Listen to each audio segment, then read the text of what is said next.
5장 31절, 32절 한번 말씀 볼게요.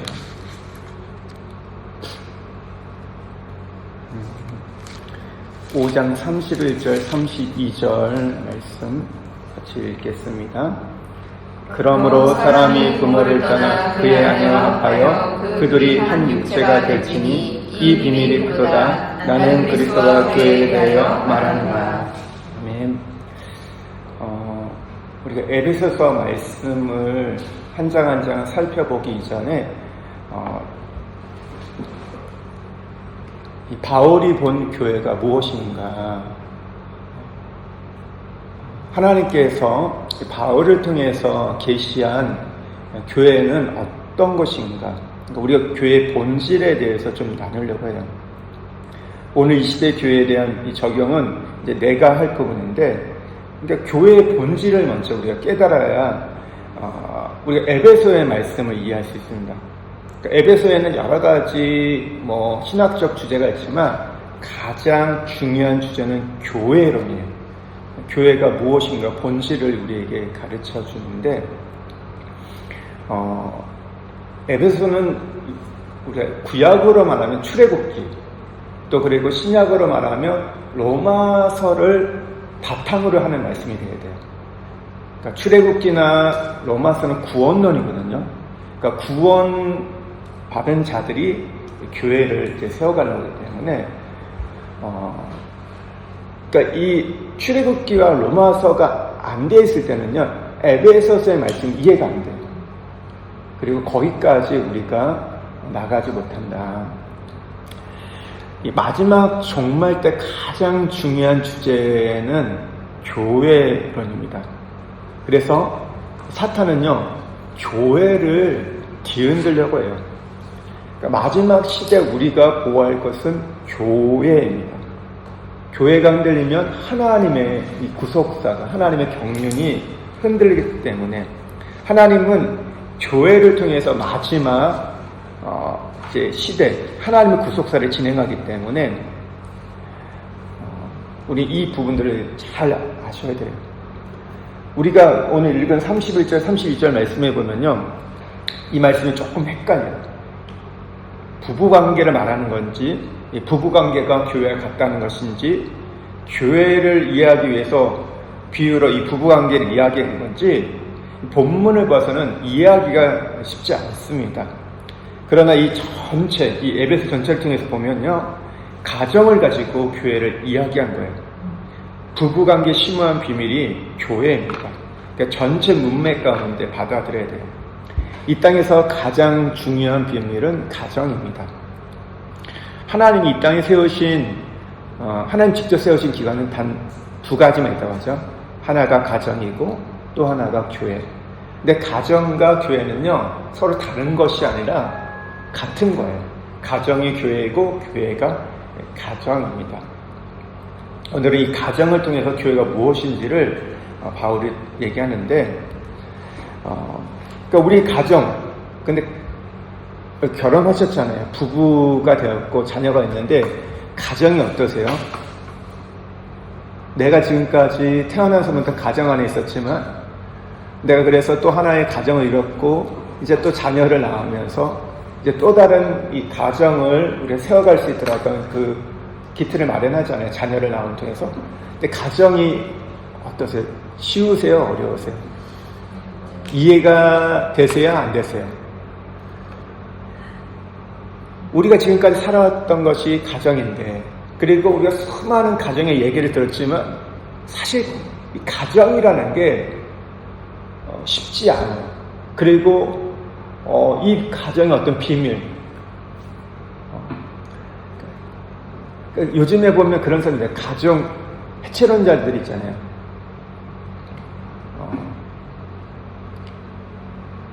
가정에 대해서 별로 중요하지 않고 그냥 내 인생 살아가겠다 하는데, 이제 이런 사람은 뭐냐면, 이런 사람들은 교회가 무엇인지 이해할 수 없는 거예요. 그러면요, 아무리 이 사람이 예수를 믿는다고 해도 이 가정을 포기한 사람들은 교회를 이해할 수 없다. 가정의 그 비밀이 교회의 비밀입니다.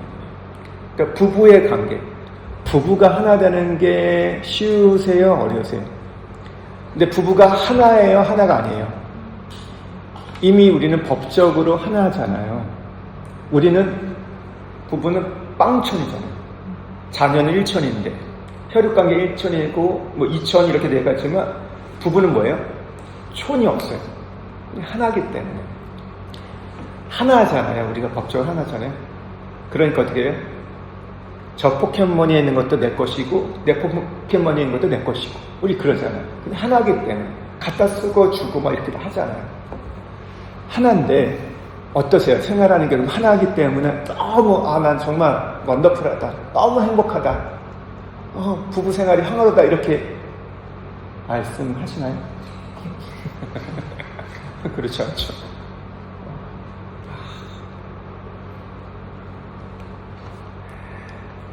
늘 그런다고 하잖아요. 얘기하는 말이. 늘 결혼하고 나면 늘 생각하는 게 사람들이 이혼을 생각한다고. 결혼했는데. 어떻게 보면 너무 힘들어요. 근데도 우리가 포기하지 못하는 게 가정이에요. 하나예요. 하나라고 얘기하는데 하나인데도 힘들어요. 오늘 교회도 그렇다는 거예요. 이게 참 어떻게 보면 모순적인 면도 있으면서도 그 안에 진리가 있고 비밀이 있고 우리가 그걸 찾아가야 되는데, 우리가 영원한 나라까지 연결되는 가장 큰 비밀은 교회예요. 왜냐하면 하나님의 관심이 거기에 있고, 하나님은 교회를 통해서 이 땅 가운데 하나님의 일들을 풀어가시기 때문에. 그래서 우리가 교회를 섬기고 목양하는 것이 얼마나 큰 축복인지 모릅니다. 사실 근데 우리가 교회에 투자한 만큼 우리에게 돌아오진 않아요. 그러나 그래도 여기서 바울의 영성을 볼 때 우리가 큰 위로와 상급을 받을 수 있어요. 한 등대지기가 있었어요. 한 등대지기가 있었는데, 이 등대지기가 어느 날 학비가 없어서 공부를 못하는 학생을 보게 되었어요. 불쌍한 마음, 안 됐다는 마음이 들어가지고 이 등대지기가 그 등대에 기름을 팔아가지고 학비를 대줬어요.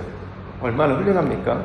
공부할 그 학생에게 장학금을 줬으면 얼마나 귀해요. 그런데 얼마 안 있다가 바다에 나갔던 배들이 돌아오지 못한 거예요. 밤에 돌아올 때 등대의 그 빛을 보고 돌아왔는데, 그 빛이 비치지 않다 보니까 돌아오지 못하고 표류하게 됐어요. 등대지기가 뭘 잘못했죠? 네. 자기 공부. 등대를 켜는 것이 사명인데 다른 일을 했던 거예요. 근데 나쁜 일을 한 게 아니에요. 좋은 일을 했습니다. 선한 일을 했어요. 다른 사람을 배려하고 돕는 것 너무 귀한 일이죠. 그런데 문제는 뭐예요? 자신의 본질을 잃어버렸다는 것. 그러다 보니까 큰 사고를 당했다. 여기에 우리가 갖는 교회에 대한 큰 가르침, 깨달음이 있는데, 교회의 본질이 무엇인지, 교회가 무엇인지 정립이 안 되면요, 사고가 일어나는 거예요. 근데 그게 나만이 아니라 다른 사람까지 해칠 수 있다.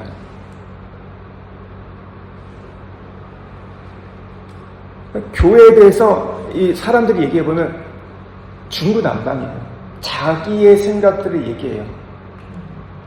근데 그 얘기들이 틀린 얘기가 아니에요. 근데 문제는 그것이 교회의 본질이 아니면 거기서부터 사고가 난다. 그러니까 오늘날 사단은요, 교회가 무엇인지 우리로 하여금 모르게 만들고 있어요. 이게 큰 우리에게 도전이고 위기인 거예요. 그러니까 본질을 깨달아야 되는 거예요. 이걸 모르면 이제 우리가 계속 교회를 얘기하면서 흔들리는 거예요. 그리고 다른 걸 하게 되고, 교회가 뭔가 몇 가지를 가지고 교회를 정리해 보려고 하는데요. 이스라엘 백성에게는 두 가지 교회가 있었어요. 하나는 성막교회가 있었고 또 하나는 가나안교회가 있었습니다. 이스라엘 백성이 광야를 거쳐서 가나안에 들어갈 때 모세를 통해서 이 광야에는 성막 중심으로 매일 성막을 바라보고 또 성막과 언약궤가 이동할 때 같이 이동하면서 살게 하셨어요. 그런데 가나안에 입성하고 나서는 어떻게 돼요? 예루살렘을 거룩한 곳으로 선택하셔가지고 너희는 1년에 3차례 예루살렘에 와서 하나님을 섬기라고 하셨어요. 광야에서는 성막 중심이었어요. 근데 가나안에서는요, 이 성막의 개념이 전혀 달라집니다.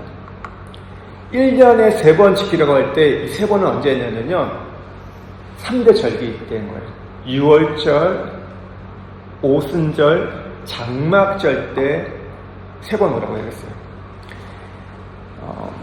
우리가 이 교회가 무엇인지를 첫 번째 이스라엘의 3대 절기를 통해서 교훈을 얻는데요. 신명기 16장 1절에서 17절에 보면 1절에서 8절은 6월절에 대한 말씀이고 9절에서 12절이 오순절, 13절부터 16절이 장막절에 대한 말씀이에요.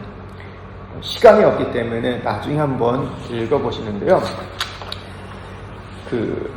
신명기 16장 16절 17절 말씀만 한번 읽어볼게요.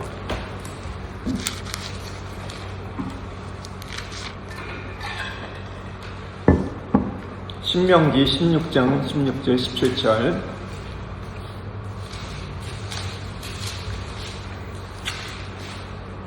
같이 읽을게요.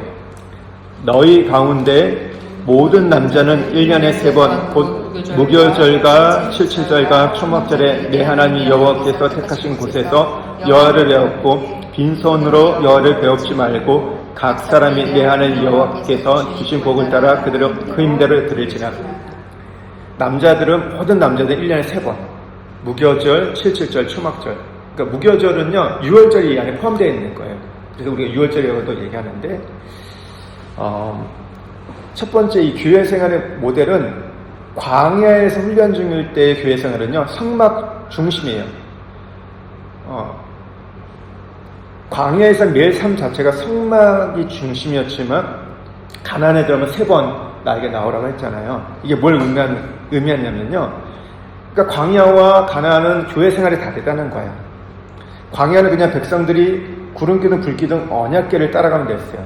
하나님의 임재를 상징하는 구름기둥이 이동하면 갔고 멈추면 몇 날이라도 몇 달이라도 그냥 그 자리에 있었어요. 이거는요 우리의 신앙의 출발일 때는요 이렇게 해야 되는 거예요. 교회 중심, 공동체 중심, 신앙 중심으로 가야 돼요. 매일 주님을 따르는 훈련을 해야 한다는 거예요. 제자들도 3년 반 동안 그렇게 했죠. 그리고 그때는 가정도 배도 2번째를 하고 따라갔어요. 배를 버리고 가정을 뒤로하고 그 일에 매진했던 걸 보게 돼요. 그런데 가나안에서 교회 생활은요 현장 중심의 교회 생활로 바뀝니다. 1년 중 3번만 그래요. 가나안에 들어갔을 때는요 가라 이제 너가 하나님의 백성으로 가라고 말씀하세요. 그러면서 백성들이 있는 곳이 성전이다, 교회다. 성도가 있는 곳에 하나님이 계시고 너희는 1년에 3차례 와서 너의 삶을 확인하라고. 6월절, 오순절, 장막절 때 예루살렘 성전에 갔던 거야. 그러니까 왜 3번 올라갔냐? 혹시 내가 매주 안 가다 보니까, 매일 안 가다 보니까 내가 혹시 엉뚱한 생활을 하고 있지 않는지, 내가 기준을 잃어버리지 않았는지, 좀 그러잖아요. 우리가 의자 같은 것도 매일 이게 우리가 가다 보면 어느 순간 이게 느슨해지잖아요. 우리가 혹시 그러지 않는지, 그리고 우상숭배를 하지 않는지 삶을 점검하기 위해서 갔던 거예요. 그러니까 이것이 그러면 우리가 오늘날 현대 생활에서는 어떻게 좀 적용하냐? 오늘날은 이 부분에 대해서 이렇게 얘기해요. 흩어지는 교회, 모이는 교회, 흩어지는 교회. 그러니까 성막교회는 모이는 교회죠. 그래서 우리가 매주 모여서 은혜 받고 공급받고 하나님의 임재를 체험하고 그 영광을 경험하고 나서 이제 흩어지는 거예요. 우리가 성전이 되어서 하나님의 영광을 드러내고 간증하고 찬양하고 살리는 일을 하는 겁니다. 내가 가서 모이는 그곳에 하나님의 임재가 있고 우리가 흩어지면 가서 하나님 임재가 따라서 도와주는 것이 현대교회 모델인 거예요. 그러니까 교회가 어디에 있는 거예요? 가나안 교회는요? 이제 흩어지는 교회는요? 어떤 한 장소만이 아니라 내가 가는 곳, 내 가정, 내 일터, 나의 삶의 현장 곳곳이 교회가 되는 거예요. 이 두 가지가 함께 믹싱되는 거. 모이는 교회와 흩어지는 교회가 오늘날 현대 교회가 가져야 할 모습이다. 가나안 교회 생활은요, 한마디로 왕 같은 제사장을 사는 거예요. 가나안에 들어간 사람은 20세 이상은요 2명밖에 없었죠. 그렇게 힘들게 들어간 가나안에서 어떻게 신앙생활하는 걸 잘하는 거냐면요, 성경의 원칙은 1년에 3차례 와라.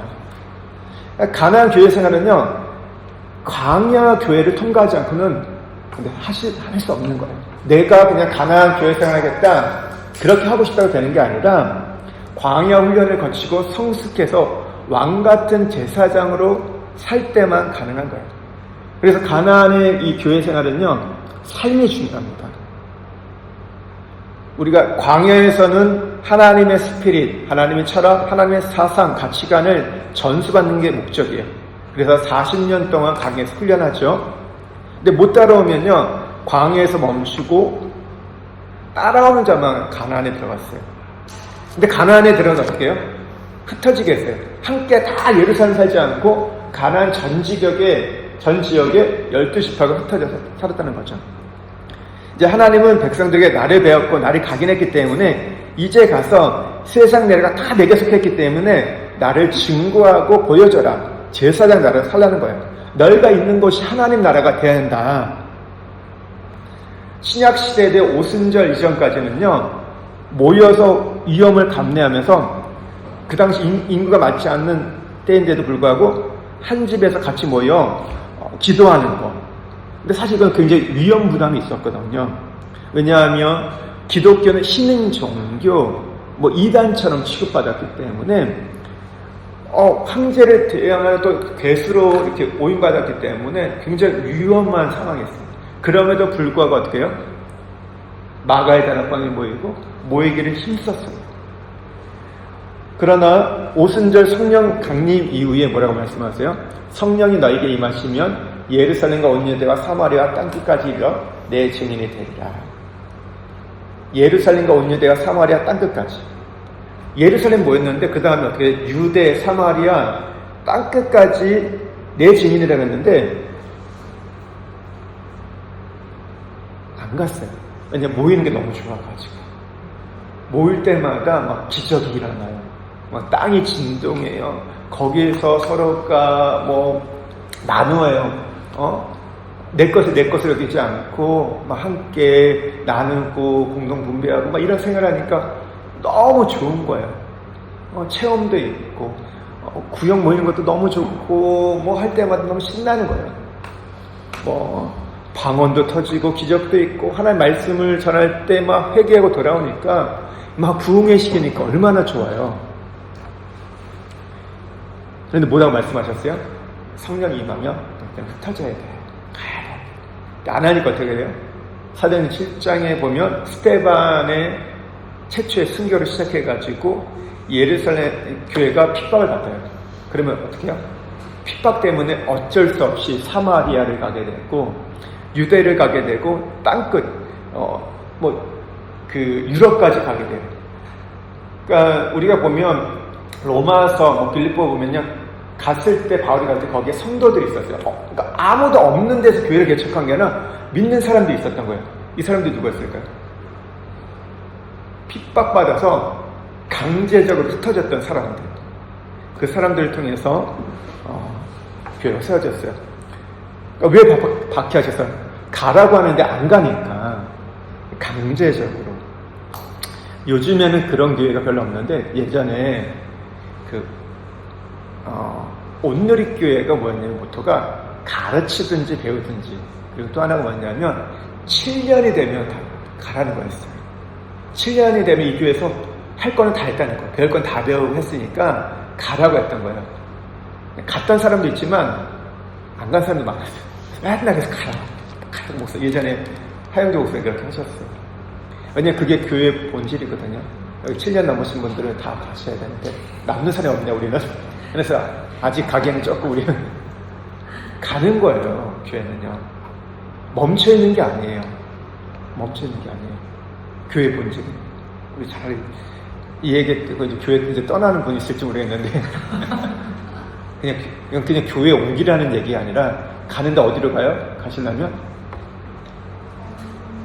삶의 현장을 가는데 다른 교회 간다면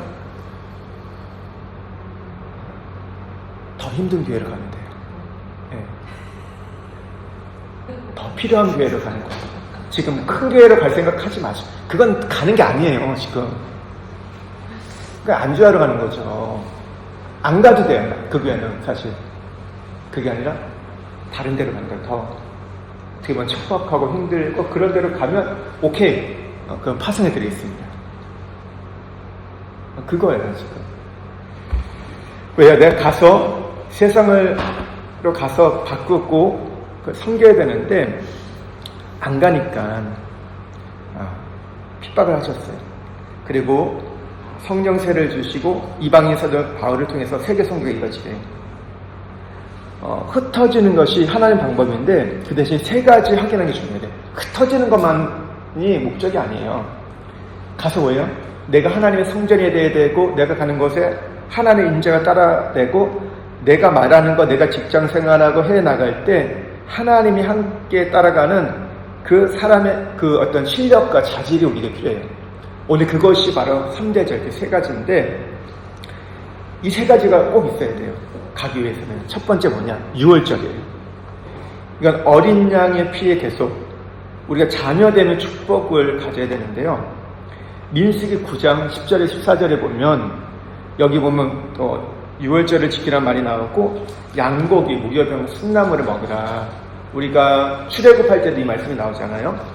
여기 나중에 한번 읽어보시면 되는데요. 첫 번째 우리가 유월절을 지켜야 돼요. 어린 양의 피로 대신 객값을 지불하고 탕감받는 날이에요. 이때 하나님의 장자인 이스라엘 장자를 내보내기를 애굽이 거절하잖아요. 그럴 때 어떻게 돼요? 애굽의 장자가 죽음을 당했습니다. 애굽의 장자가 죽었다는 것은요, 애굽의 축복이 끊어졌다는 거예요. 장자가 죽으면 집안의 대가 끊어지는 우리 문화와 비슷한 건데, 그러니까 애굽의 가정이 망한 거예요. 그 대신 이스라엘은 내 장자라고 하나님 말씀하세요. 그러니까 모세를 통해서 바로에게 이 백성을 내보내라 할 때 그 이유는 내 장자야, 내 장남이야, 보내라고 얘기해요. 이스라엘은요, 이 장자권의 축복을 가지고 출발합니다. 그러니까 우리가 유월절을 체험하면, 경험하면, 십자가를 통해서 예수 그리스도를 믿게 되면, 구원받으면요, 장자권의 복을 가집니다. 구약의 장자권의 축복은 세 가지예요. 첫 번째는요, 왕권을 가져요. 그 집에 왕권. 두 번째는 제사장권. 세 번째는 2배의 목을 받습니다. 야곱의 12아들 중에 르우벤이 이 장자권을 처음 받지만 상실해요. 그리고 둘째도 상실해요. 그러다 보니까 어떻게 돼요? 이 세 가지 장자권이 나눠지게 돼요. 왕권은 유다에게, 제사장권은 레이에게, 2배의 목은 요셉에게 나눠지게 됩니다. 그러니까 구원받는 하나님 백성은요, 기본적으로 사실 이 세 가지를 갖고 시작하는 거예요. 왕권은요, 통치권을 말합니다. 리더십, 영향력을 끼치는 것, 누군가를 돕는 그 능력이에요. 그래서 기독교의 특성은 전염성이 불러일으킵니다. 전염이 있는 거예요. 영향이 있는 거예요. 제사장은 뭐예요? 사람을 볼 때 국리를 여기고 죄를 봤을 때 비판하지 않고 공격하지 않고 품고 들어가서 하나님께 기도할 수 있는 중보자의 마음을 주세요. 그러니까 어떤 죄인을 보더라도 국리를 여기는 거예요. 그러니까 기독교는 비판하는 종교가 아닙니다. 정죄하는 종교가 아니에요. 그 교회의 본질은 이 교회가 우리가 할 때 뭐가 있어요? 품어야 되는 거예요. 제사장의 마음이 있는 거. 제사장들이 어떻게 해요? 그 가슴에는요 12지파 이름이 새겨져 있어요. 어깨에도 있어요. 그들을 가슴에 품고 어깨에 짊어지고 하나님께 나가가지고 하나님 이들은 하나님의 보석입니다. 그러니까 절대 버리지 마십시오. 절대 외면하지 마십시오. 하나님의 보석입니다. 이게 제사장입니다. 모세가 하나님께 사랑받았던 이유는요 이것 때문이에요. 하나님이 이 백성 난 이제 더 이상 상관없어. 난 같이 안 갈 거야. 그랬을 때 모세가 뭐라고 해요? 이스라엘 백성의 죄를 가지고 내 죄입니다. 내 이름을 생명책에 지어도 좋습니다. 이들과 꼭 함께 해주십시오. 이들을 용서해 주십시오. 이 기도를 또 신약에 와서 했던 사람이 누구예요? 바울이 그러거든요. 내 고립 형제를 위해서 내가 버림받아도 좋습니다. 이들을 구원해 주십시오. 하나님 기억해 달라고 얘기하잖아요. 근데 이게 뭐예요? 하나님의 마음인 거예요. 하나님의 마음. 모세가 그걸 대변했던 거죠. 하나님은 참 모세를 좋아하셨던 이유. 두 배의 목은요 신명기 21장 15절 이하에 나와요. 한번 보세요. 그러니까 이 말은 뭐냐면 그리스도인들은 기본적으로 두 배 잘 살아야 된다는 거예요. 이건 내가 달라고 요청하지 않아 잘 살아야 한다는 거예요. 우리가 유월절을 경험했다면 누리라는 겁니다. 믿어서 내 것이 되는 거예요. 그러니까 유월절을 경험하면 우리가 자녀됨의 축복을 받는데 장자권과 상속자로 유산을 물려받습니다. 근데 상속자는요 권리 측면이 있고 책임 측면이 있어요. 우리가 후사가 되는데 권리는 뭐냐면 아버지의 재산을 받는 것이고 책임은 뭘까요? 그 유산을 물려받아 발전시켜 간다는 거예요. 예수님이 주셨던 책임을 우리가 부흥 발전시켜야 하는 것이죠. 이게 목회고 선교인데요. 근데 그 다음에 이제 보면 이제 6월절에 무교절이 같이 있잖아요. 무교절의 절기가 이어지는데 양고기, 쓴나물 먹습니다. 너 하나님의 자녀 정말 맞아? 그러면 죄짓지 말고 깨끗하게 순결하게 살아야 돼. 그리고 당당하게 살라는 거예요. 우리가 이제 피해 공로로 죄의 저주와 심판을 벗어났으니까 이제 영적 전쟁에서 기본적으로 승리를 가졌기에 우리에게 힘을 주셨기 때문에 이제 남는 것은 내가 깨뜨리는 거예요. 영적 전쟁에 승리하는 것, 피해 보호를 보호하여 있기 때문에 나가서 싸우라는 겁니다. 이 민수기 아까 9장 13절 14절에 보면요 유월절을 지키지 못하는 사람들에 대해서도 강하게 말씀하세요. 조건이 안 맞을 때는 조건을 맞춰서라도 유월절을 지키게 하는데 이런 거예요. 혹시 그 유월절 기간 동안 시체를 만지면 거기 참여 못하는 거예요. 또 혹시 여행을 갔을 때도 참여를 못하잖아요. 그러면 한 달 후에 반드시 그 날을 지키라는 거예요. 그러니까 6월절이 언제예요? 1월 14일이잖아요. 2월 14일 날 꼭 지켜라. 무교병을 먹고 쓴나물, 양고기를 먹게 하는 거예요. 근데 이걸 지키지 않는다, 못 지켜요. 그러면 끊어지게 돼요. 자기가 자기 죄를 담당하게 된다는 거예요. 기독교의 말은 뭐냐면요, 우리가 구원받았다면 유월절 힘으로 살아간다는 거예요. 근데 이것을 거부한 사람이면 그 백성 중에서 죽이라고 단호하게 말씀하세요. 유월절 때 지킬 때 뭘 먹는다고요? 무교병, 양고기, 쓴나물. 다 이거는 예수님을 상징하는 거예요. 우리가 세상에서 이제 다른 양식으로 배불러서 안 되고 예수 그리스도로 우리가 공급받고 예수 그리스도가 우리의 양식이요 우리의 음료가 된다. 그러니까 우리의 만족이 뭐예요? 우리의 힘이 예수 그리스도가 된다는 거죠. 우리가 말씀과 기도를 통한 성령의 공급으로 살아가는 거예요. 그래서 우리는요 이 유월절을 경험하고 나면요 성도는 세상의 재미로 사는 자가 아니에요. 별로 재미없어. 그러면 이 유월절을 지금 제대로 경험하지 못하는 거예요. 우리의 재미는 뭐예요? 우리의 만난 건 뭐예요? 예수 그리스도. 그러니까 우리가 신앙에 입문하면요. 그래서 어떻게 보면 이전에 내가 만났던 사람들과 관계가 조금 소홀해지거나 멀어지고 어떤 사람은 끊어지기도 해요. 그리고 세상의 잡기들을 내려놓게 됩니다. 이것 때문에 신앙생활을 우리가 재미없게 여기거든요. 그러니까 왜냐면 와서 난 이것도 하고 싶고 한다는데 교회에 올라가니까 문제가 생기는 거예요. 예전에는 주일에 수요일에 난 마음대로 가서 이렇게 놀고 즐기고 막 했는데 어떻게 돼요? 주일날 교회 오라고 그래요.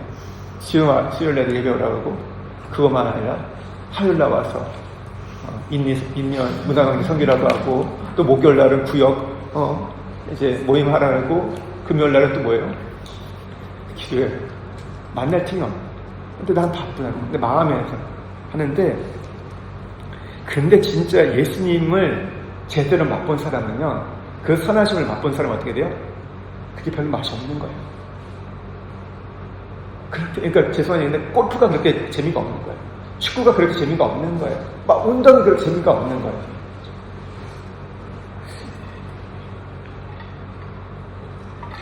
그것 때문에 내가 지금 갈등하는 분이 있다면 예수님을 깊이 아직 경험하지 못해요. 그 맛을 못 본 거예요. 그게 아직도 좋고 그것이 나한테 어떻게 유혹이 된다. 그 진태현이라는 연예인 아세요? 그 박시영가 있는데 참 요즘에 이제 이 분이 이제 방송에 나와서도 참 어떤 좋은 영향력을 미치고 젊은 청년들에게도 좋은 어떻게 부부의 모습을 보여줘요. 여기는 아이를 갖고 싶은데 못 가져가지고 유산해가지고 이제 아픔도 있는데도 가는데 이 얘기를 하더라고요. 제가 목사인데도 배웠어요. 이분이 뭐냐면 우리가 이런 얘기인데 얘기를 하는 거 누가 청년이 와서 상담을 하게 내가 회사원인데 크리스찬으로 살아가기 참 힘듭니다. 이렇게 얘기를 했어요. 이분이 뭐라고 얘기한지 아세요?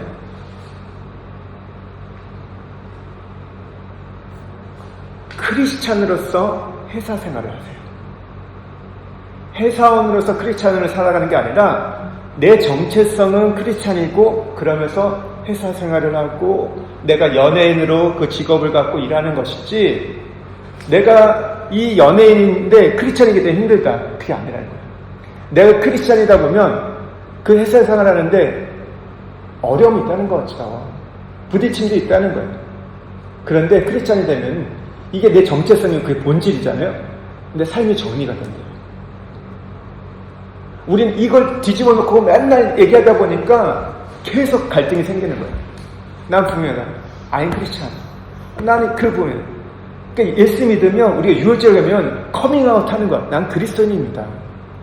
이게 분명하면 그 다음이 써붙거든요. 따라오는 거예요. 내가 그리스도인으로서 가정주부고 그리스도인으로서 엄마고 그리스도인으로서 직장인인데 난 엄마로서 그리스도인이 되고 나는 아내로서 그리스도인이 되니까 맨날 힘든 거예요. 버거운 거예요. 근데 그리스도인이 딱 우리가 중심이 되면 그러잖아요. 이게 중심 확 잡은 거예요. 그 다음은 뭐 안 힘들다고 하지 않죠. 근데 흔들리진 않는 거죠. 덜 흔들리게 되고 갈 수 있는 거. 제가 그 얘기를 딱 듣는데 목사보다 다 목사 그렇게 뭐 몇십 분 떠드는 거 아니죠. 설교하는 것보다 그 한마디가 더 어떻게 보면 본질이다. 그게 핵심이다. 그게 분명하면 안 흔들려요, 사실은. 근데 우리는 이 크리스찬을 따라오길 바라는 거예요. 아닐 수는 없는데 내가 믿는다고 하니까 이거에 대해서는 뭐 부인하기도 좀 그렇고 한데 하다 보니까 갈등이에요. 요거 하나만 그러니까 반드시 뭐가 있어요? 유월절이 있어야 되는 거예요. 유월절을 경험해서 나는 그리스도인이다. 내 만족은 그리스도다. 그럼 뭐예요? 다른 거 여행 가는 거, 맛집 가는 거, 뭐 골프하는 거, 뭐 어떤 뭐 쇼핑하는 거, 뭐 수집하는 거 할 수 있죠. 근데 그게 뭐예요? 세컨이에요. 그게 우선순위가 아니에요. 할 수도 있고 안 할 수도 있는 거예요. 그것 때문에 난 못해가지고 난 별로 재미없어. 다른 사람 다 이렇게 하는데 1년에 보니까 제가 뭐 코로나 전만 해도 그랬던 거 요즘에도 그런데 이제 강남에 사는 분들 보니까 그러더라고요. 이제 직장 생활하는데 보통 1년에 갑자기 한 2, 3주가 안 보이세요. 어디 가냐 했더니 해외여행 가시는 거예요. 이번에는 유럽, 이번에는 아프리카, 이번에는 뭐 북미, 남미, 전 세계를 도는 거예요. 사람들 볼 때 너무 부러운 거죠. 저러고 싶은데. 근데 제가 아는 한 분은 못 사는 분이 아니에요. 그리고 그러니까 어떤 포지션도 있는 분이고 뭐 아주 대단한 부자는 아니지만 삶을 살 수 있는 거예요. 근데도 이분은 해외여행을 거의 가보신 적이 없는 거예요. 뭐 이게 갔다 안 갔다 이게 중요한 게 아니라 자기는 별로 그 부분에 대해서 마음이 없으신 거예요. 누가 뭐 어디를 가서 좋다 해도 별로 그런 게 없는 거예요. 그러니까 일이 있으시면 가시긴 가요. 자녀가 미국에 가 있을 때는 한두 번 가신 거예요. 그것 때문에. 근데 그 외에는 누가 경비를 다 대릴 테니까 같이 가자고 해도 안 가시는 거예요. 별로 그게 자기는 인생의. 근데 어떤 사람은 그거에 막 목매달, 그러니까 맨날 그거만 1년에 계획 세우고. 필요하죠. 여행 가는 거 필요한데, 뭐야? 그게 내 인생의 만족은 아니다. 그걸 위해서 살아가는 게 아니기 때문에. 왜 가요? 내가 그리스도를 살아가기 위해서 필요하기 때문에 가는 건데, 우리 마치 이것을 위해서 내가 살아가고, 때로는 이거 가기 위해서 내 그리스도의 정체성도 내려놓고, 그게 아니라는 거죠. 그러니까 유월절을 통해서는요, 내가 하나님에서 어떤 존재인지를 확인하는 거예요. 내 변화된 신분, 그리고 내 공급과 체질이 하늘의 체질로 바뀌는 거예요. 이게 이제 좀 수준이 다르죠. 출애굽기 때 얘기하는 거하고요. 그냥 우리 예수 믿고 뭐 이런 정도 이제 하는데 출애굽기는 여기는 달라져요. 내 체질이 이제 완전 바뀌는 거예요. 하늘의 체질로 예수님만 만져. 그게 유월절을 경험한 거예요. 너 그거 확인하는 거 와서. 너 정말 그러니? 너 가서 1년에 6월절에서 너 정말 나로 만족하고 있니? 나로 공급받고 있니? 늘 말씀과 기도로 어디를 가든지 너의 삶을 살고 있니? 그걸 물어보는 거예요. 네가 어디 있는 게 중요한 게 아니라 너가 그 6월절은 지금도 날마다 체험하고 그 공급을 받고 살아가나? 너가 그러면서 그리스도인의 삶을 살고 있냐? 이걸 물어보는 거예요. 두 번째 이제 보면요. 오순절이에요. 오순절은요, 일단 열매를 가져오는 거예요. 이제는 조금 성장하고 성숙하는 건데요. 오순절은 6월절이 금요일날 저녁부터 토요일이에요. 토요일날이 이제 무교절이 시작되고, 그러니까 1월 14일이 6월절, 1월 15일이 무교절, 1월 16일이 뭐예요? 초실절이에요. 오늘 우리로 얘기하면 6월절은 예수님이 십자가에 죽으신 날이고 1월 16일 초실절은 예수님이 부활하신 날. 그래서 예수님이 잠자는 자의 첫 열매가 되셨다고 하잖아요. 이 초실절, 그날이 이제 주일인데 우리에게 이 주일 이후에 49일, 77, 49일 그 다음날 50일째가 오순절이에요. 그래서 오순절은요 77절, 맥추절이라고도 불려요. 초실절은요, 어떤 이제 여름 농사의 첫 수확을 드리는 거예요. 첫 것을 드리는 거예요. 근데 마지막은 맥추절이라고 해요. 오순절은 마지막 때예요. 다 이제 이 농사의 마지막, 가장 연글어서 그 열매를 드리는 거예요. 첫 것과 이 마지막에 드릴 때 어떤 게 좋은 걸까요? 첫 게 좋아요? 처음 난 거는 햇살이 처음이지만 아직 이게 완전히 연근한 건 아니에요. 우리 그러니까 포도도 그렇고 복숭아 같은 애도 첫 따서 먹지만 열매는 열매지만 아직 맛이 다 되진 않았어요. 완전히. 근데 이게 시간이 가면서 이제 더 좋은 것들이 나오잖아요. 그 초실절은 처음만 드린 거예요. 나 처음 것을 드린다는 의미고, 뭐예요? 오순절 때 며칠 되면 성숙하는 거. 이제 완성된 거를 이제 드리기 시작하는 거죠. 6월절이 그리스도인의 삶의 출발이라면 오순절은 이렇게 출발한 사람이 일정 기간을 지나고 나니까 열매가 있는 거예요. 애쓰고 수고해서 열매를 가져오는 거. 그러니까 랍비의 전승에 보면요, 모세가 십계명을 받는 날이 언제라고요? 오순절. 신약에서는요, 마가의 다락방에 성령이 임한 날이 오순절이었던 거죠. 그래서 오순절은요, 구원받은 이후에 있는 절기예요. 유월절이 있는 사람에게만 오순절이 있다. 내가 말씀을 통해서 얻게 된 수확을 내어놓는 거예요. 성령을 받은 이후에 수확이 있어야 돼요. 성령의 열매는 인격의 열매, 성품의 열매를 내어드리는 거예요. 사람과의 관계 속에서 변화된 열매를 내어놓는 겁니다. 그러니까 사역의 열매는요, 내게 주신 어떤 성령의 은사를 따라서 교회 안에서 봉사하고 전도하고 내가 양육한 사람, 내가 성령을 따라 했던 어떤 중보와 사역의 열매예요. 그러니까 오늘 우리가 이 오순절을 통해서 뭐예요? 구원받고 난 이후에 내가 말씀을 받고 성령을 받은 이후에 어떤 삶을 살았는지 그 열매를 가져야 하는 거예요. 말이 아니에요. 일단 열매를 보여주는 거예요. 우리의 삶의 열매를 갖고 하나님 앞에 대해 성령을 받고 나면 증인이 되는 거잖아요. 그러면 내가 얼마나 그리스도를 증거했는지, 교회를 유익하게 하고 우리가 교회를 섬기고 하나님 나라를 세웠는가, 그 열매, 이제 우리의 성장과 성숙을 요구하는 겁니다. 레위기에 보면 7대 절기가 나오는데 여기에도 보면 오순절에 보면요, 23장 레위기 23장 15, 22절 나중에 읽어보세요. 새 소재를 드리라고 하세요. 우리가 5대 제사를 좀 배웠잖아요. 이 중에서 소재는요, 자원제예요. 속죄제와 속건제 같은 의무제가 아니라 자원제를 드리고, 다른 제사와 다르게 소재는 피가 없는 곡식으로 드리는 제사입니다. 근데 이 제사를 드릴 때 뭐 가루로 드리고 뭐 거기에 기름도 붓고 소금도 넣고 하는데 한 가지는 절대 들어가지 말아야 할 게 있어요. 그게 뭐죠? 누룩은 절대 들어가서 안 돼요. 누룩은 들어가면 안 돼요. 이스트장 이게 들어가면 안 돼요. 그런데 오순절에는요, 누룩이 있는 소재를 드려요. 이게 구약에서 이해가 안 되는 거예요. 왜냐하면 소재의 원칙을 보면, 이 제사법을 보면 누룩을 다 빼라고 했는데 오순절 때는 누룩을 넣어요. 왜 오순절에는, 이 오순절 소재에는 누룩을 넣었을까요? 이거는 구약으로는 해석이 안 돼요. 신약을 통해서만 해석이 된 거예요. 이게 예표인데 무슨 예표냐면요, 신약의 오순절날 성령을 체험하고 나서 많은 이방인들이 주께로 돌아오게 되잖아요. 유대인만 돌아온 게 아니라 이방인들, 거기에 보면 남곡 방언에서 10몇 개 나라가 나와요.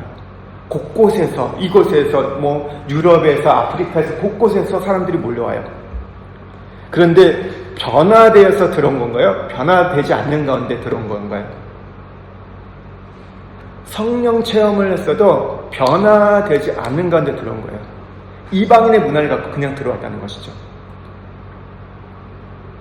오순절날 소재에 누룩을 넣지 말라고 했으면 이젠 다 죽어야 돼요. 그렇잖아요? 그리고 여기 절대 들어오지 못해요. 그런데 누룩을 허용했어요. 이게 교회가 어떤 것인가, 어떻게 해야 하는가를 알려주는 거예요. 이 비밀이 에베소서에서는 3장에 나와요. 유다인과 이방인이 어떻게 하나 되는지 알려주는 거예요. 오늘 우리가 지금 이 신약에서도, 그러니까 유대인과 이방인들, 그러니까 지금 우리가 마치 선택받은 자 같고 유대인들은 지금 버려진 자 같은데, 유대인들이 돌아오는 비결, 이들과 하나 되는 것이 바로 이 오순절날 소재에 담겨져 있는 비밀인 거예요. 그 예표예요. 유대인과 이방인이 하나 되는 거. 우리와 문화가 다른 사람을 어떻게 받아들일까? 여기 우리의 문화는 누구예요? 유대인의 문화였거든요. 근데 다른 문화들은 거절했어요. 그러니까 다른 문화권의 사람들이 견디지 못했죠. 할례 받은 자와 할례 받지 못한 자들. 뭐 이렇게 나눠지면서 굉장히 갈라졌어요. 그런데 교회는 언제 시작해요? 오순절날 마가의 다락과 성령이 임하시고 난 이후에 교회가 태동합니다.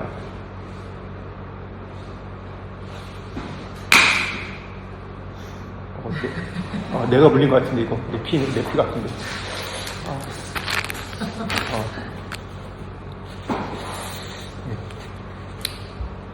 그러니까 이때는 어떻게 유대인뿐만 아니라 교회 안에 누룩을 갖고 있는 이방인도 포함해서 변화시키는 교회인 거예요. 초대교회 문제였어요. 근데 사실 이게 베드로도 이 장벽이 안 깨졌어요. 그러다 보니까 어떻게 해요? 환상을 통해서 우리가 아는 그 레위기 11장에 있는 부정한 짐승 보여주면서 못 먹겠습니다. 안 돼. 환상을 보여주니까 안 돼요. 저 못 먹어요. 왜냐면 레위기 11장 알다 보니까. 근데 먹어라. 하나님께 말씀하시잖아요. 3번을 통해서. 근데 그게 무슨 얘기였어요? 이방인 고넬료를 만나라는 거죠. 그걸 받아들이는 거였어요. 근데 이 편견이 너무 강했던 거죠.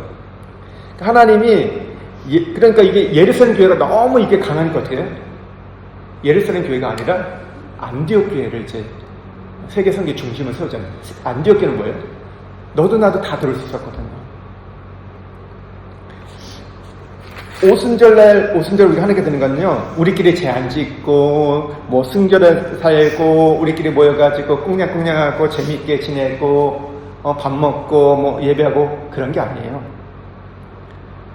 우리가 직장과 세상, 거짓말하고, 우리를 이용하고 힘들게 하는 그 어려운 현장에 가서 세상에서 어떻게 열매를 맺고, 어떻게 섬겼느냐, 그 열매를 가져오는 거예요. 기독교는요, 도피하는 게 아닙니다. 우리끼리 우리 지키기 위해서 우리 순수성을 갖고 가는 게 아니라 고린도 교회도요, 고린도에 있는 교회예요.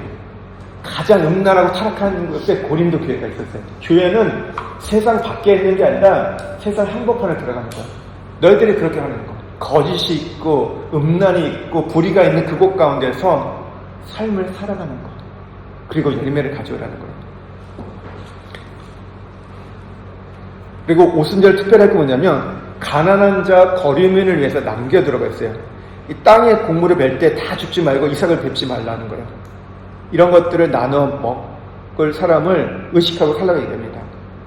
근데 오순절날 또 의미가 무엇이냐면요, 두 개의 떡을 요제를 드립니다. 요제는 흔들어 드리는 건데요, 흔들어 드린다는 것은 살아있다는 것을 의미합니다. 2개의 떡을 드린다는 것은 섞이는 거예요. 그러니까 유대인과 이방인의 만남, 구약과 신약의 만남인 거예요. 그리고 고운갈의 누룩을 넣는 것. 우리가 성령을 체험하고 성령의 역사하면요, 내 안에 누룩이 있어도 즐거움이 돼요. 이 말은 우리가 뭐 죄를 허용하는 게 아니라 내 안에 같이 가면서 성령의 즐거움인 거예요. 이 구약에 보면 모세가 십계명을 받는 날이 오순절에 했잖아요. 근데 구약의 전승에 보면 2가지 말씀이 있다고 합니다. 리튼 워드와 스피킹 워드가 있어요. 뭐냐면 기록된 말씀의 계시가 있고, 또 하나는 우리가 감동을 받고 깨달음을 얻는 말씀이 있다는 거예요. 그러니까 기록된 말씀은 우리가 보통 로고스라고 해요. 기록된 성경 있잖아요. 그 말씀 문자들에 있는 이 말씀이 우리에게 필요하고, 또 하나는 레마. 제가 지금 말씀을 나누기 위해서도 제가 원고를 가져왔잖아요. 내용을 정리해서 왔어요. 그런데 이렇게 준비해 와도 이 나누는 순간에 성령께서 주시는 감동이 있어요. 이렇게 하면서 저는 이렇게 말씀하면서 이 부분이 중요하지만 이 모임 가운데 어떤 한 부분을 조금 더 조명해 주실 때가 있어요. 우리가 강조할 때가 있어요. 왜냐면 우리에게 지금 필요할 때, 우리를 통해서 그걸 하나님 이루려고 할 때 그것들을 말씀하실 때가 있어요. 제가 설교를 준비해보면요, 원고가 많은 날과 원고가 적은 날, 언제 설교가 더 길어질까요? 원고를 적게 준비한다는 것은 설교를 짧게 하겠다는 얘기거든요. 그런데 원고가 많은 날이 더 빨리 끝날 때가 있어요. 왜냐하면 그 분량이 많다 보면 그거 막 다 한다는 생각 때문에. 근데 원고가 적은 날은 그때 그 순간에 하나님 주신 감동이 있어요. 우리 공동체에게. 그러다 보면요, 길어질 수도 있어요. 그러니까 꼭 그렇게 된다는 얘기는 아닌데, 우리에게는 하나님 주시는 기록된 말씀도 필요하지만 지금 이 순간 하나님 우리에게 주시는 성령의 그 말씀, 그 레마가 필요하다는 거예요. 살아계신 하나님의 음성. 왜 이 2가지가 필요했냐면요, 우리가 기록된 말씀만 강조하고 레마의 음성을 거절하면요, 율법주의자, 문자주의자가 되기 쉬워요. 가장 대표적인 사람이 누구예요? 바리새인. 바리새인만큼 이론에 철저한 사람 없어요. 근데 하나님 인격적으로 만나지 못했어요. 반대로 이 기록한 말씀 없이 레마의 음성에만 강조한 사람들은요, 말씀에 대한 기초와 원칙이 없기 때문에 현상을 따라가요. 현상, 보이는 것, 들려지는 것만. 근데 문제가 뭔지 아세요? 하나님만 우리에게 보여주고 하나님만이 우리에게 음성을 들려주시는 게 아니라 악령도, 사탄도 우리에게 보여주고 들려준다는 거예요. 그러면 그게 분별해야 돼요. 그리고 나에게 기준이 뭐예요? 내가 본 거, 내가 들은 게 최고가 돼요. 그럼 나중에 되면요, 영적으로 교만해져요. 아무리 성경이 말해도요, 내가 보았는데, 내가 들었는데, 이게 된다는 거죠. 우리가 식별하는 방법, 어떤 이게 정말 마귀가 준 건지 성령이 준 건지 몰라요. 식별하고 하면은 첫 번째는 이거예요. 이게 살리는 거냐, 죽이는 거냐. 성령은 어떤 영이세요? 살리는 영이에요. 하나님 나라를 돕는 일이에요. 근데 반대로 마귀는 뭐예요? 지적하고 공격하고 파괴하는 거예요.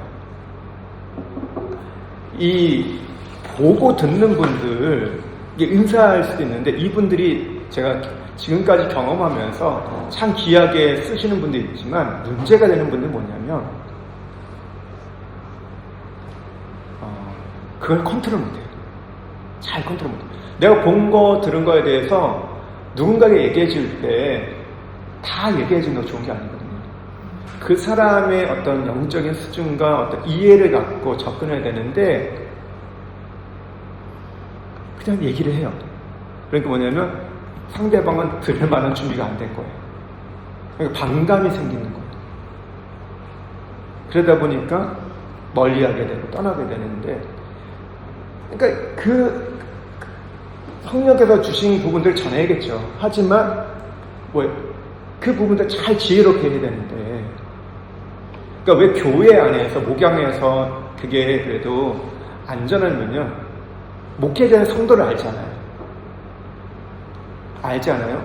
그러니까 그 안다는 게 어떻게 보면 너무 스스로 거기에 그 틀에 갇힐 수도 있지만 그 영적인 상황을 알기 때문에 그 말하는 부분을 좀 조절할 수 있어요. 하나님 주셔도. 근데 아는 사람은 그냥 그 은사인 사람 막 얘기를 해요.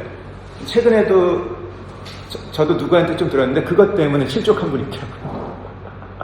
다른 데에 있었는데 그냥 얘기를 다 해버린 거예요. 그러니까 이분이 오히려 그것 때문에 혼란스러운 거예요. 내가 지금 살았던 거면 다 그러면 잘못된 건가? 잘못될 수도 있어요. 근데 그분이 받아들이지 못하는 거예요. 그러니까 이런 부분들을 잘 봐야 돼요. 제가 하나 질문해 볼게요. 여러분이 제 허물을 봤어요. 그럼 어떻게 하셔야 돼요? 제가 뭔가 잘못했어요. 실수했어요. 그럼 어떻게 하셔야 돼요? 오늘 목사님이 이 기도회에서 이렇게 얘기했어. 어떻게 목사님이 돼가지고 저렇게 얘기할 수 있어? 가서 이렇게 우리가 가서 목사님을 그 대화의 어떤 장에 끌어가지고 얘기하고, 그럼 어떻게 될까요?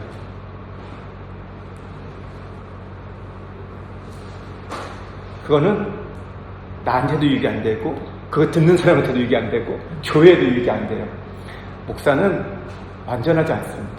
허물이 많고 실수도 많고. 근데 어떻게 돼요? 우리가 오순절을 경험한 사람이라면 어떻게 되는 거예요? 그걸 갖고 주님께 나가는 거예요. 제사장으로 나가는 거예요. 발설하는 게 아니라 이걸 얘기하는 건 살리는 일이 아니잖아요. 제사장은 살리는 일이기 때문에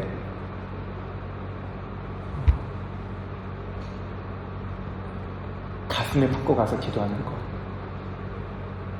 목사도 성도에 대해서 마찬가지죠. 저 집사님 저랬대요. 저분 저랬대요. 이게 아니라 그걸 갖고 품고 가는 거. 한국교회의 문화는요, 잘난 척해요. 남이 못 본 것을 보았고 남이 듣지 못한 것을 들으면요, 그걸 갖고 그 분위기를 가지고 감을 가지고 사람을 죽입니다. 완전히. 누가 봤다? 누가 들었다? 여러분, 그러면 잘난 체 하는데, 내가 혹시 누가 봤다? 들었다? 그러면 더 겸손해야 돼. 조심해야 돼.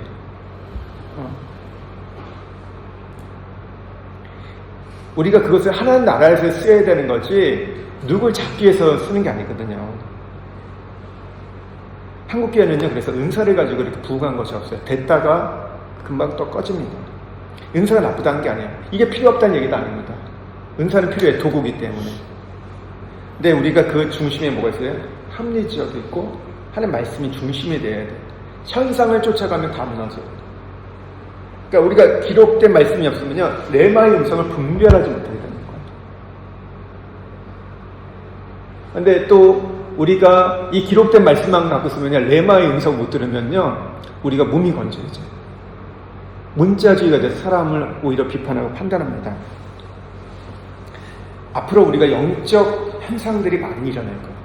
마지막 종말인데 그렇게 얘기하더라고요. 미국이 의외로 요즘에는 기적이 많이 나는데, 이 미국 사람들, 서구 사람들 특징이 뭐예요? 논리적이잖아요. 합리적이다 보니까 기적을 통해서 하나님 살아계신 보여주는 거예요. 이제 거꾸로 이제 요즘에 그러는데, 그러니까 마지막 때에 그런 일들이 많이 있을 거예요. 그런데 미혹하는 일도 많다. 보세요. 우리가 출애굽기에도 보면요, 모세만 능력 있는 게 아니라 애굽의 술사들도 뱀을 만드는 능력이 있었어요. 기적은 기독교에만 있지 않습니다. 방언은 기독교에만 있는 게 아니에요. 다른 이슬람의 신비주의 가운데도 있고 다른 종교에도 있어요. 근데 그걸 갖고 기독교라고 말할 수 없는 거예요. 현상들이 있어요. 그러니까 치유가 일어났죠. 우리가 그 요가 같은 거 하면 뭐예요? 힌두교 가면 거기에 무아지경에 빠지고 뭐 신과 일체되는 거잖아요. 그러다 보면 현상들이 일어나요. 막 사람 두릅을 떨기도 하고 막 그 병이 낫기도 해요. 그걸만 갖고 기독교를 하지 않아요. 기독교만 있는 게 아닌 거죠. 그러니까 그걸 분별할 수 있어요. 이게 정말 주님께로 온 건지, 이게 아니면 악한 사단에게 온 건지, 그걸 분별해야 돼요. 기독교는요, 그리고 도덕과 윤리의 종교가 아니에요. 얼마나 좋은 말씀이 많은데요. 천주교에도 그렇죠, 불교에도 가죠. 얼마나 사람들에게 이렇게 위안이 되고 하는, 그게 기독교가 아니에요. 그것만 갖고 얘기하면요, 분별이 안 되는 거예요.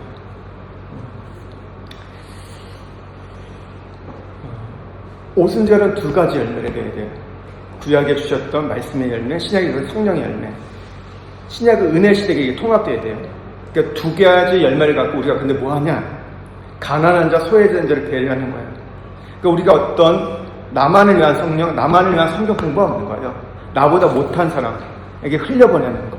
다른 말로 섬김의 은사가 있는 거예요. 그러니까 오순절날 하나님의 생각, 너 얼마나 다른 사람 도와주었니? 영향을 끼쳤니? 그리스도의 됨을 증거했고 오늘 교회를 섬겼니? 이걸 물어보는 거예요.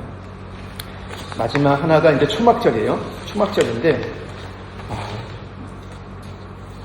제가 오늘 하려고 했던 걸 다 못하고 반만 할 것 같은데, 반 할 것 같은데 3대 절기만 할 것 같아요. 왜냐하면 이게 본질이기 때문에 한 3번 정도 나눠서 하지 않을까. 2번, 3번인데 지금 원래 2번 계획했는데 3번까지 갈 수도 있을 것 같은데, 세 번째가 초막절이에요. 이게 함께 즐거워하는 사람들인데, 초막절은 교회의 완성이에요. 교회의 완성인데 1년의 마지막 절기 7월 15일이죠. 수학을 마치고 와서 이거를 저장하는 거예요. 그래서 수장절이라도 부릅니다. 그리고 장막절이라고 그러는데, 이 초막절의 포인트가 뭐냐면 함께 즐거워하는 사람들과 기쁨을 나누는 거예요. 레위기 23장 34절에서 43절에 보면요, 뭐 자녀, 노비, 그들 섬기는 레인, 지나가는 게 주위의 고와 가부, 내가 누리는 걸 함께 누리는 거예요. 여기 보면 가정만이 아니에요. 여기는요, 내 주변에 있는 사람들과 다 함께 누리는 거예요. 이게 교회 생활이에요. 교회의 완성인데요. 이 초막절은요, 안식일부터 안식일 8일 동안 지킵니다. 가장 큰 절기예요.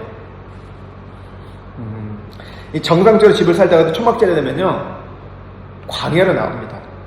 실제 40년 동안 광야에 살았던 것처럼 텐트를 치며 지냈는데, 이때 하는 게 뭐냐? 부모가 자녀들에게 히스토리를 들려주는 거예요.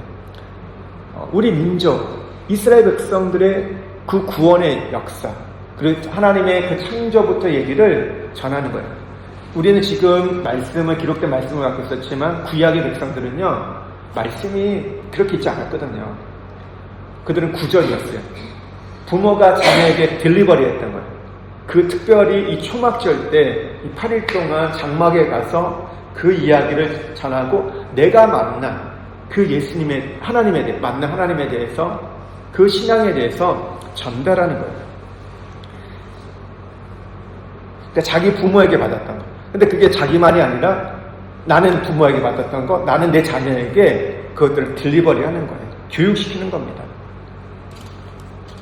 그러니까 이스라엘 히스토리만이 아니라 부모가 만난 것들.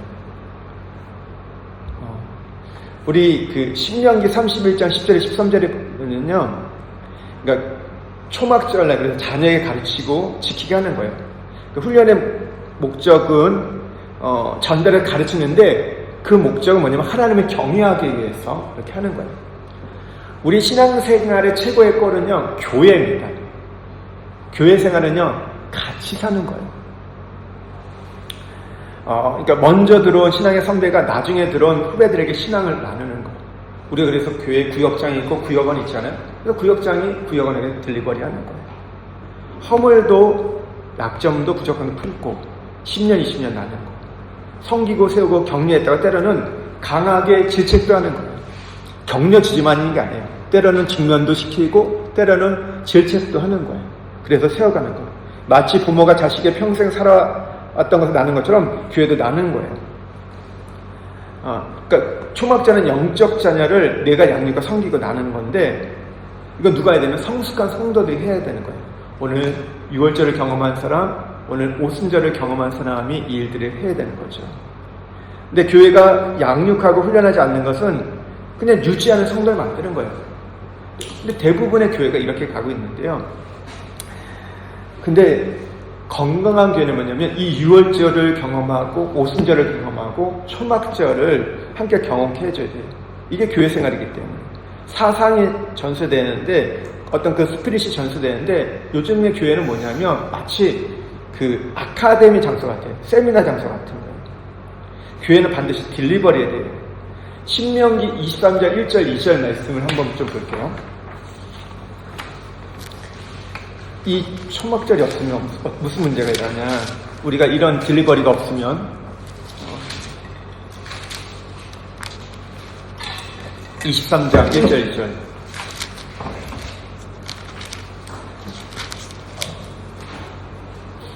한번 읽어볼게요. 고환이 상한 자나 음경이 잘린 자는 여호와의 총에 들어오지 못하리라. 사생자는 여호와의 총에 들어오지 못하리니 30대에 이르기까지도 여호와의 총에 들어오지 못하냐. 여호와의 총에 들어오지 못한다. 근데 이 말씀은 구원을 못 받는다는 얘기 아니라 여호와의 총에 그 왕의 그 어떤 그 어전회의에 우리가 들어가지 못하는데 누가 그러냐? 첫 번째는 고환이 상한 자, 음경이 잘린 자. 이건 뭐예요? 고환이 상하거나 음경이 잘리면 뭐예요? 생산 못해요. 자녀를 못 낳는 거예요. 생명을 낳지 못하는 거죠. 이게 뭐예요? 우리 소위 말하면 오늘날면 전도하지 못하는 거. 누군가를 양육하지 못하는 거. 또 누가 있어요? 사생자. 사생자는 누구예요? 아버지는 있지만 아버지가 누군지 모르는 거예요. 아버지가 없는 자인 거죠. 그러니까 건의에 대해서 복종이 없는 자. 딜리버리를 줄 사람이 없는 자를 말합니다. 가정이 어떤 것이에요? 가정은 가난해도 책임져 줄 부모가 있는 거예요. 아버지와 자녀의 관계가 있는 거죠. 아들은 아버지의 도움을 받고 건의에 복종하는 것이고 아버지는 아들에게 인생을 살아감에 있어서 모든 필요한 것들을 딜리버리하고 책임지는 거예요. 그래서 교회는요, 숫자가 아닙니다.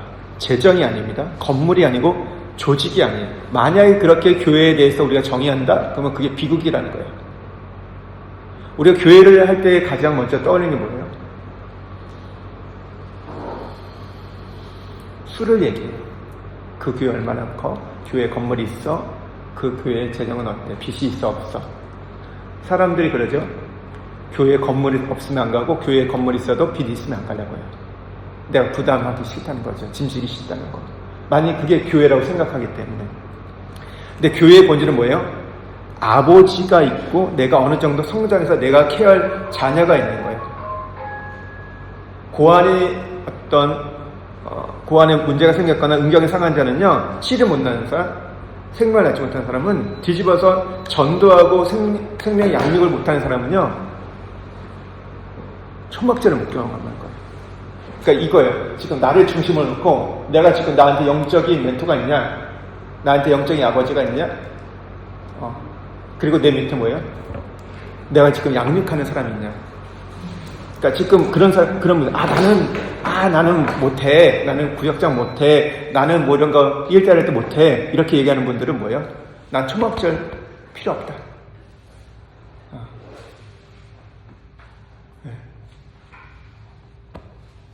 이 두 가지가 있어야지 건강한 관계고, 그게 가정이 되는 것이고, 가정이 유지가 되는 거잖아요. 아버지가 있어야 되고, 내가 있고 또 자녀가 있어야지 그게 연결되는 것이지, 없으면 어떻게 돼요? 이 아버지가 없다고 생각하면 얼마나 힘들어요. 아버지 없이 그냥 고아로 자란 사람들. 살긴 살지만 너무 인생이 버겁고 힘든 거예요. 자기가 다 모든 걸 정면 돌파 살아가는데, 근데 그게 되는 것도 있지만 안 되는 것도 많아요. 너무 힘들어요.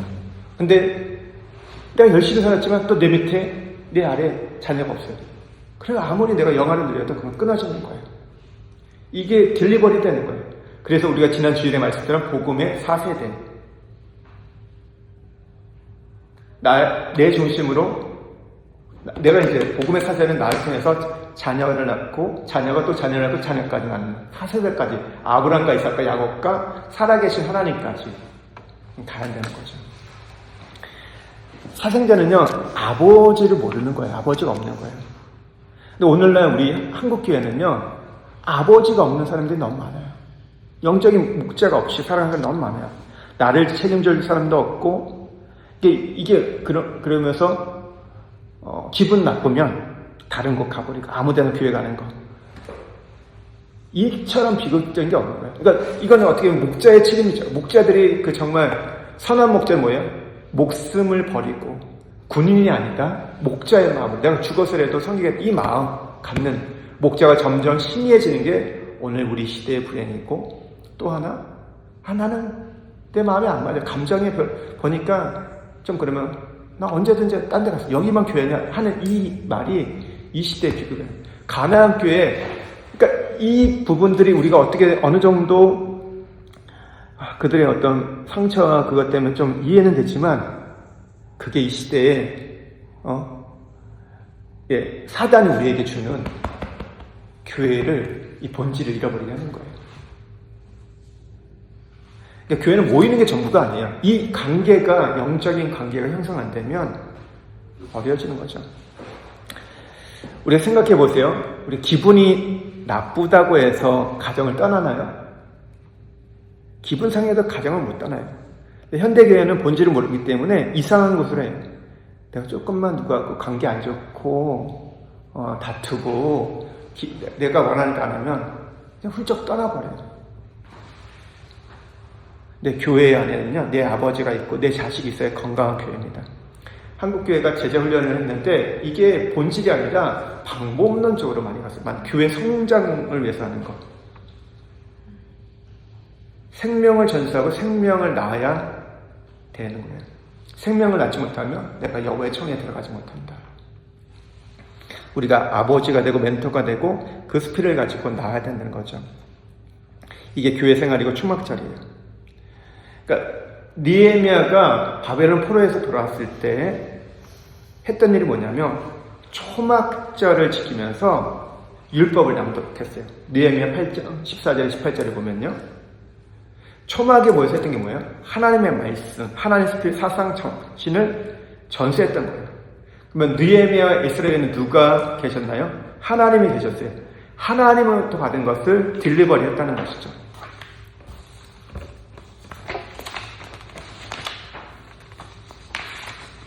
여기까지만 하겠습니다. 제가 다음에 한 번 더 하는 거 정리를 해보면요, 우리에게는 유월절이 있어야 돼요.